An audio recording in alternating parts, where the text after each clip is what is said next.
नमस्कार प्यारे बच्चों, मैं चंदन पाठक आज आप सभी लोगों के लिए हिंदी व्याकरण से एक पाठ जिसका नाम है वाच्य, वह पाठ पढ़ाने जा रही हूँ और आप सभी उस चैप्टर को ध्यानपूर्वक समझेंगे और पढ़ेंगे। तो बच्चों आइए देखते हैं पाठ संख्या 12 वाच्य, जिसमें आज हम देखेंगे वाच्य की व्याख्या, वाच्य के प्रकार और वाच्य परिवर्तन। तो बच्चों सबसे पहले मैं आज आप सबको वाच्य क्या है, ठीक है, उसके बारे में बताती हूँ और इसका शाब्दिक अर्थ क्या होता है। तो वाच्य क्रिया के उस रूप को कहते हैं जिससे यह पता चले कि वाक्य में कर्ता, कर्म या भाव में कौन प्रधान है।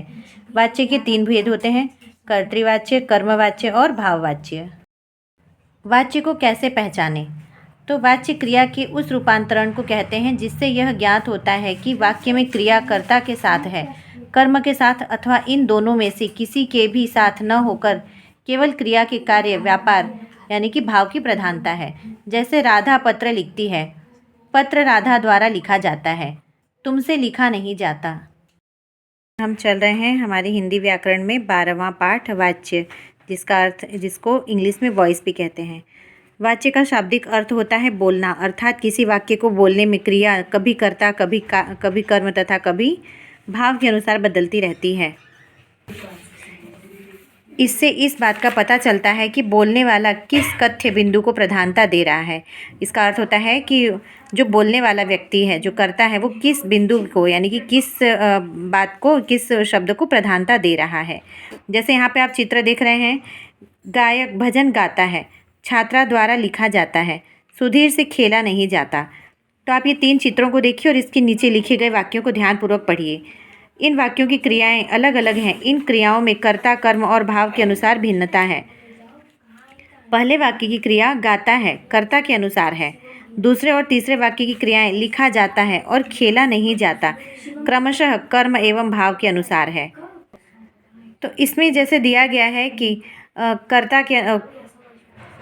पहले वाक्य की क्रिया गाता है कर्ता के अनुसार है और दूसरे तीसरे वाक्यों की क्रियाएं जैसे लिखा जाता है और खेला नहीं जाता, ये कर्म और भाव के अनुसार है।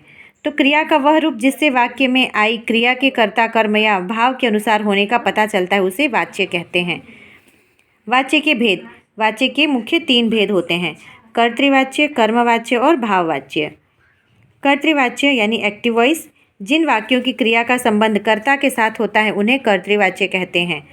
जैसे यहाँ पे देखिए कुछ एग्जाम्पल दिए गए हैं।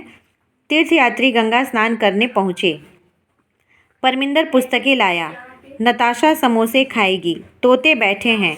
यानी यहाँ पे अंत में आप जो लाल रंग से लिखे हुए शब्दों को देख रहे हैं, वो यहाँ पे कर्ता के द्वारा किए गए कर्म को बता रहा है, तो इसलिए इसे कर्तृवाच्य कहते हैं। इन वाक्यों की क्रियाएं कर्ता, तीर्थयात्री, परमिंदर, नताशा और तोते के अनुसार है, ये कर्तृवाच्य है। अगला है कर्मवाच्य, पैसिव वॉइस। जिन वाक्यों की क्रिया का संबंध कर्म के साथ होता है उन्हें कर्मवाच्य कहते हैं। तो जिन वाक्यों की क्रिया का संबंध कर्म के साथ होता है उन्हें कर्मवाच्य कहते हैं। जैसे कि कर्म है तो कर्मवाच्य आएगा।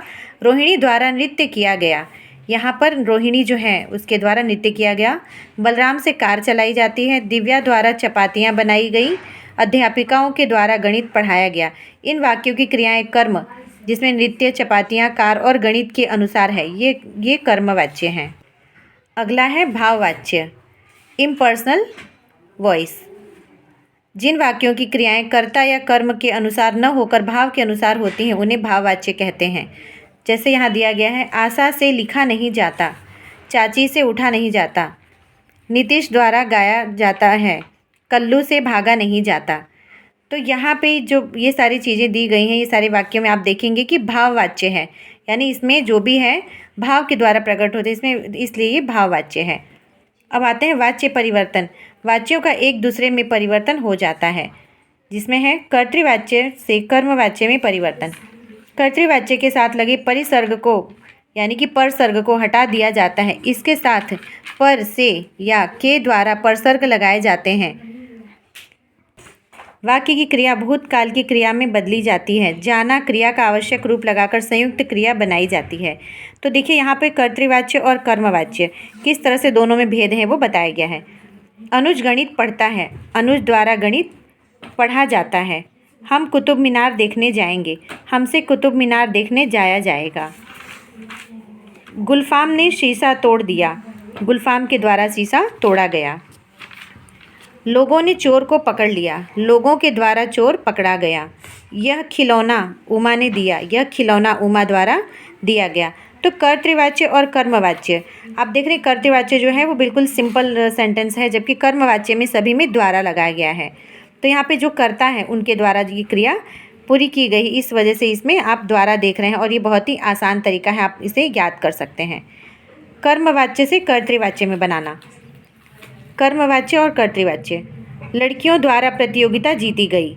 अब आपने जैसे ऊपर देखा कर्मवाच्य उसमें द्वारा लगा है, इसी तरह यहाँ पे भी कर्मवाच्य है, द्वारा लगा है, ये इसकी पहचान है। और इसे लेके आते हैं कर्तृवाच्य में।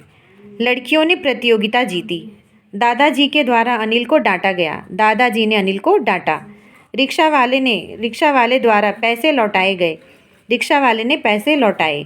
मिस्त्री के द्वारा पंखा ठीक किया गया। मिस्त्री ने पंखा ठीक किया। अशोक के द्वारा आइसक्रीम खाई गई। अशोक ने आइसक्रीम खाई। अब देखते हैं कर्तृवाच्य से भाववाच्य बनाना। कर्तृवाच्य और भाववाच्य। कर्तृवाच्य में है तोता नहीं उड़ा। भाववाच्य है तोते से उड़ा नहीं गया। उषा चल नहीं सकती। उषा से चला नहीं जाता। ममता खा नहीं पाती। ममता से खाया नहीं जाता। मुकेश उछल नहीं पाता। मुकेश से उछला नहीं जाता। अनीता घूमने नहीं जाती। अनीता से घूमने नहीं जाया जाता। तो बच्चों, आशा करती हूँ कि आज का ये पाठ मेरे द्वारा जो पढ़ाया गया है आप सभी के समझ में आया होगा। तो अगले पाठ के साथ फिर जल्दी ही मिलेंगे। तब तक के लिए धन्यवाद।